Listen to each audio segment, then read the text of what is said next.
Good evening, friends. Namaskar. I am Dr. Rahul Pandit, and you are watching the 598th non-stop edition of Dr. KK's Med Talks. Let's have headlines of the day.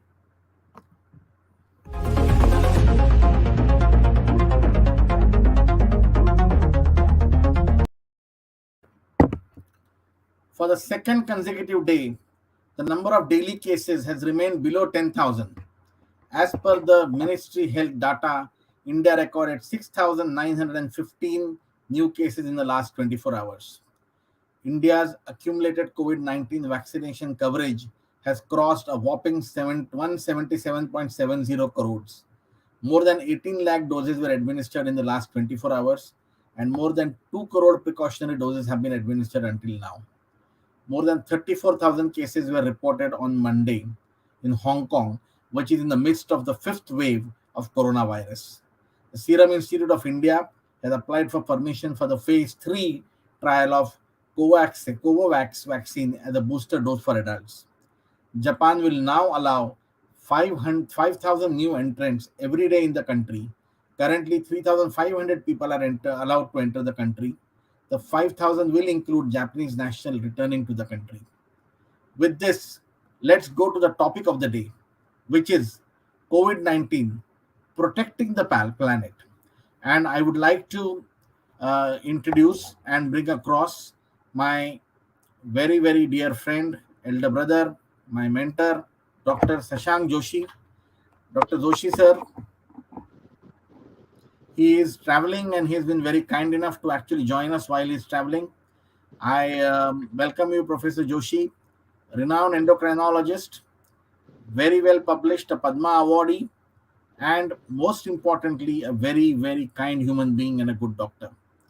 So, sir, I think with this, I would like to start off that when we talk about this topic of the day, which is COVID-19 and saving the planet, what is it that goes through your mind?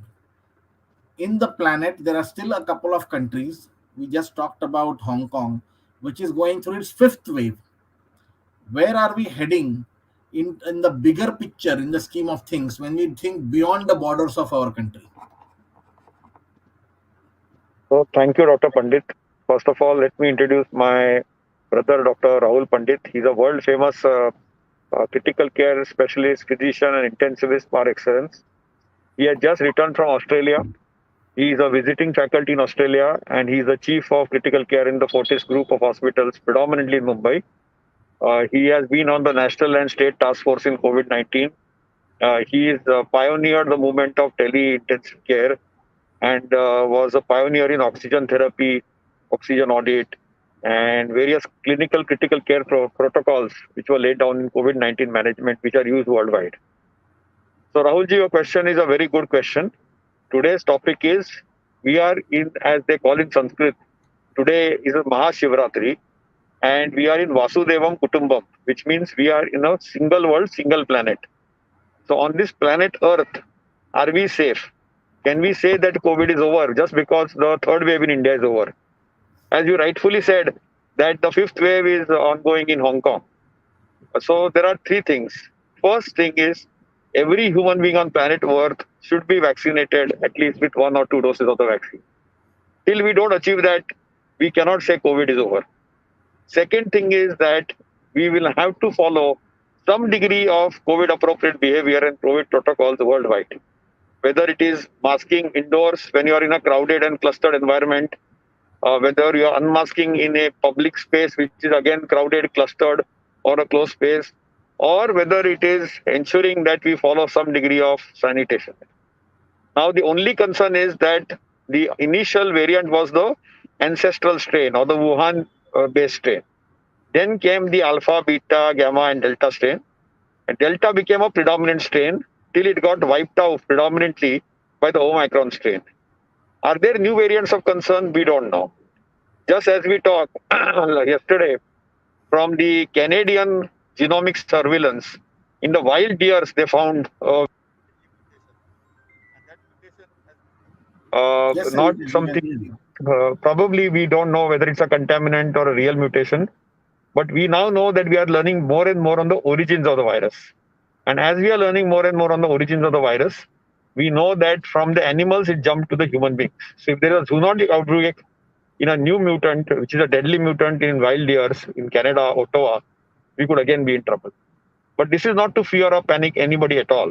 We just need to keep our vaccination and masking, particularly when we are indoor, appropriate and correct. So Rahulji, I would really ask you a question here. You have seen Australia. You have seen how they have done in Australia.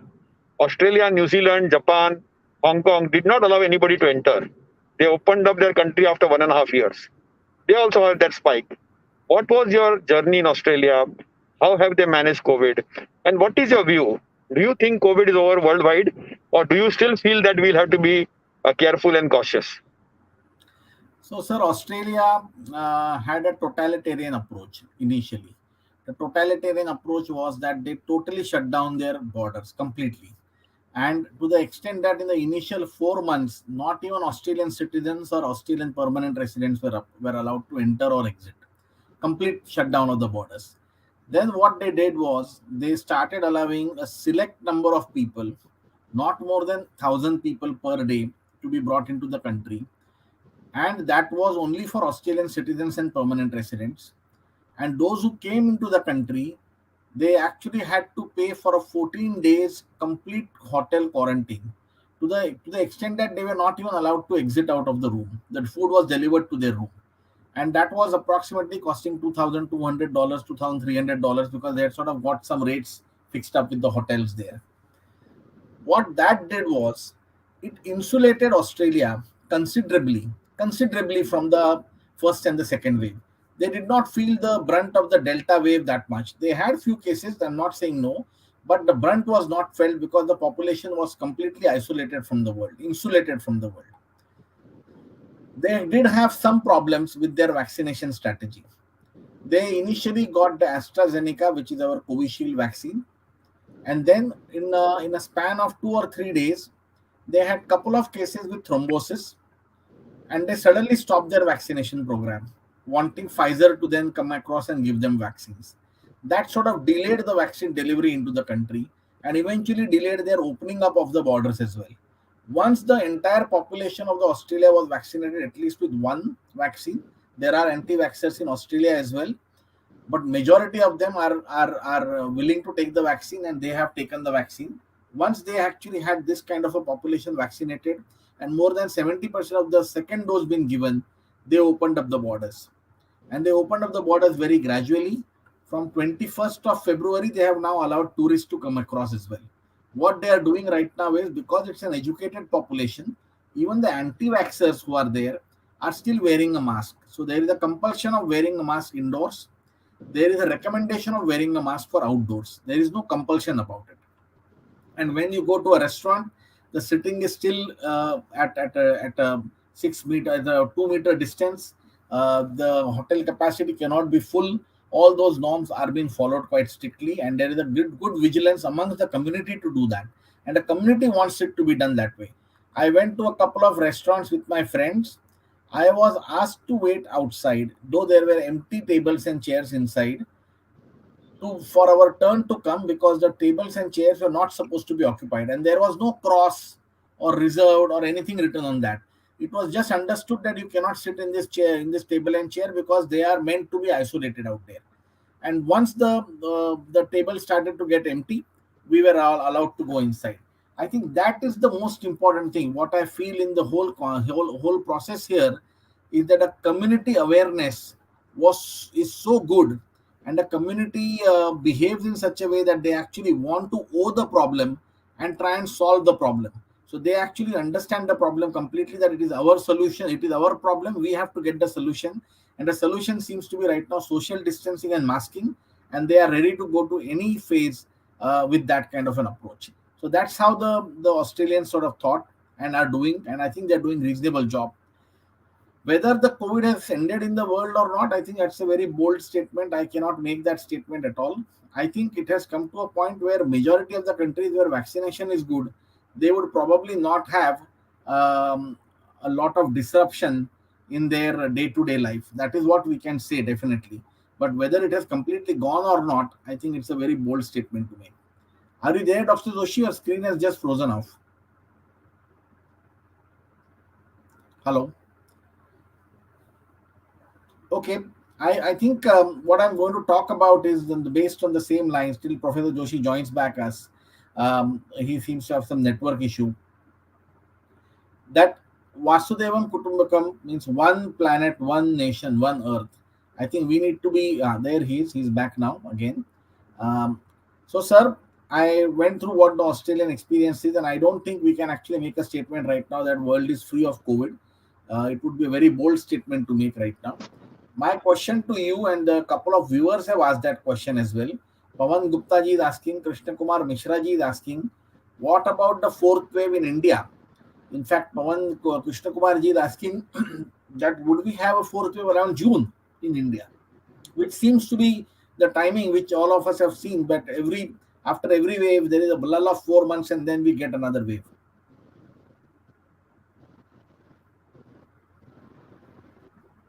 Okay, I think he's not there. He might just join us back when it's. Are you there, Sam? Can you hear us, Dr. Joshi? Yeah, tell me. Yeah. I What couldn't is hear your the question, prediction Rahul. Can you repeat the question? Yeah, what is your prediction about the fourth wave? Krishna Kumar Mishra ji is asking, Pawan Gupta ji is Correct. asking the same thing. So, first of all, the prediction on the fourth wave is very speculative. As far as India is concerned, most of the prediction models which are mathematical have failed, and they have never been very accurate. So, people are saying that right now a large proportion of India has vaccinated, large proportion of India already had natural infection, not once, twice. So, the likelihood of another new wave coming is most unlikely, even the wave coming. So, there is a very high probability that no fourth wave may come. If at all it comes, it may come after 6 to 9 months, unless, like Delta, like Omicron, there is a new variant of concern. But I personally feel, and this is speculation, there is no need to panic. At least for the next 6 months, we appear to be safe, provided we behave ourselves and do our basics of masking and immunization correctly, take the precautionary dose, and we are good to go. So I feel that worst of COVID is over, and we have to live with COVID. COVID is totally not gone from the earth. But as far as India is concerned, at least for the next 6 months, I think it is reasonable to assume that as long as we follow our guidelines and protocols correctly, we are good to go. What would be Completely your agree with you, opinion, sir. Dr. Pandit? What would be I your opinion? completely agree, Because, sir. yeah, go ahead. I completely agree, sir, that COVID is not gone, but if we behave responsibly, and that's what I'm trying to tell. I was just talking about the Australians actually owing the problem and trying to follow the rules to the T, and that is the difference between a society which understands that some of the rules which have been put are for our own good. Yes, they are probably difficult to follow, but if we do adhere to those rules, and one of the rules being simple is masking, and the other rule being social distancing. If we try and keep this, I can almost be very certain, on my personal opinion, this is not based on any study or anything, that we will not have a fourth wave. I can almost assure that. But if we do lack across in our masking and social distancing, then we are actually inviting a fourth wave. And that wave may or may not be as big as these other waves which have been there. But certainly we would have some sort of an increase in the cases again, which is what we actually don't want. Now, there is this IIT Kanpur thing which Gaurav Das ji is asking, that the fourth wave will be there in the month of June, and peak will be in August. As I say that Professor Joshi has already said that most of the mathematical models are difficult to follow and predict. Many of them have got it wrong. And we sincerely hope that this is a wrong prediction by IIT Kanpur. A mathematical model cannot be predicting how the biological virus actually moves across. Yes, when the cases were rising, it's a different thing, but it's a different ball game now. With all the vaccination status of the country being completely different to what it was a year ago, I think it's a very difficult prediction to make. Sir, there is another question which Krishna Kumar Mishra ji is asking, that booster dose is being given to a certain section of the society, which we call as the additional dose in India. What is your uh, foresight, that will it now be advised to be taken up for people who have comorbidities, and then followed by the entire population over the next 12 months, or would it be confined to just healthcare workers and high risk population? It's a very good question, Rahulji. I think it's an evolving paradigm, and more evidence needs to be generated. But in times to come, I think a precautionary or extra dose will be needed by everybody, and that is only a matter of time. In a graded, calibrated fashion, government of India, once they gather evidence in the next 6 months, will ensure that the extra dose will go for the next round of vaccination. Vaccination ultimately for COVID will become a norm, like a way of life, every 6 months to every 1 year. Yes, So completely agree Rahulji, again. my question to you is very simple and straightforward. That we are now seeing a decline in the COVID numbers of the third wave. What is going to be the aftermath of long COVID of Omicron? Are you seeing those cases? And also in the third wave of Omicron, you have seen severe cases in your ICU. How are they behaving? That is the question I'm asking. Sure. So I think the severe cases in the ICU are not many, fortunately. Right now, I have two cases of COVID in the ICU, and both of them have been more than 15 days in the intensive care unit, and they are actually on the verge of getting better. In fact, one of them would be shifted out to the wards in a day or so. And we haven't had any request for ICU bed in the last 7 or 8 days, which is, I think, a very positive news to say that yes, COVID cases are coming. Mumbai is clocking somewhere between 90 to 130 cases a day, but majority of them don't seem to be requiring intensive care. That's a very positive thing to talk about. In terms of long COVID, I think it's we are missing out something. I'm just worried whether this is a lull before a storm, because the number of patients who actually got Omicron is huge. Lot of them probably did not get themselves tested, and whether those patients are now going to present with a long COVID syndrome is a very big question to actually answer, and it might be difficult to answer. We are seeing patients. I just had today a lady who came in with severe brain fog and an inability to sleep. She had a classic Omicron infection, did not require admission. She got admitted because third or fourth day she actually had a fall and fractured her humerus, and that's why she was in the hospital. She actually didn't need admission from COVID point of view, and I believe that this brain fog and lack of sleep is a profound post-COVID syndrome is what we are actually looking at, and that is what we need to be aware that post-COVID syndrome may be right now underappreciated and underreported, and I urge people who are suffering unusual symptoms to come out so that we will be able to identify these people who actually are suffering from post COVID syndrome. Many of them who had flu like illness during the January February month or the December January February month, please make sure that if you have got any unusual symptoms, pain, inability to sleep, inability to concentrate, you have a breathing difficulty, you have resting tachycardia, please come across and show to your doctor so that they can actually see whether you have long COVID or not, because there would be a way to help these patients across. I'm going to ask a question by Mr. Gaurav Das. He says that his brother is 15-year-old, he's taken his first vaccine on the 9th Feb, and after a few days he tested positive. When should he take his second dose? Well, he should take his second dose after at least 3 months have gone by after he tested positive. So at least wait for at least 3 months, and after that you can take he can take his second dose. I think that will be absolutely fine to take the second dose at that time. Let us move to the wider aspect. The wider aspect being the entire world. What I am seeing right now is it is a very difficult scenario to understand how the virus is going to spread across in the world. What are we actually seeing? Are we going to see the virus just die down, its natural death in the world, or we are going to see it loom around in the pockets? My biggest worry is of the countries which have had very poor vaccination status. So countries in whom the vaccination has been below 50% for the first dose have got a very high chance that the new mutation which is going to happen may actually happen from that place. And that is what we need to be very clear about. We need to be clear about that the world is not safe until we actually give vaccine to the COVAX as well. COVAX is a terminology being used to countries which are not able to produce their own vaccine and are not able to buy them in bulk.